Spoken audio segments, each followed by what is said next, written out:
அழகான tissue material தான் இன்றைக்கி பார்க்க போகிறோம். அழகாக 2 பட்டன்ஸ் வச்சு ஃப்ளவர் டிசைனில் ஸ்கின் கலரில் பாருங்கள். டிஷ்யூவில் அப்படியே சைனிங் எவ்வளோ அழகாக இருக்குது பாருங்கள். இதோட பாட்டம் சில்க் பாட்டம் பிங்க் கலரில். இதோட துப்பட்டா பார்த்தீங்கன்னா சேம் பிங்க் கலரில் தான். பார்டரில் வந்து இந்த டாப்போட டிசைன்ஸ் இருக்கும். இதில் இருக்க கலர்ஸ் நம்ம இப்போ பார்க்கலாம். லைட் ப்ரௌனில் ஃப்ளவர் டிசைனோட கொடுத்துருக்காங்க. துப்பட்டா பார்த்தீங்கன்னா பிங்க்கு, லைட் பிங்க்கோட காம்பினேஷன்.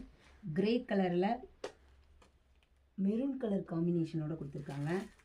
ராமா ப்ளூக்கு பிங்க் காம்பினேஷன் கொடுத்துருக்காங்க. பிஸ்கட் கலருக்கும் மெரூன் காம்பினேஷன் கொடுத்துருக்காங்க. பிங்க் கலரில் டார்க் பிங்க் காம்பினேஷனோட கொடுத்துருக்காங்க. ஃப்ளவர் டிசைன் வேணாங்கிறவங்களுக்கு sky blue with dark blue combination செம சூப்பராக இருக்குங்க. தேங்க்ஸ் ஃபார் வாட்சிங்.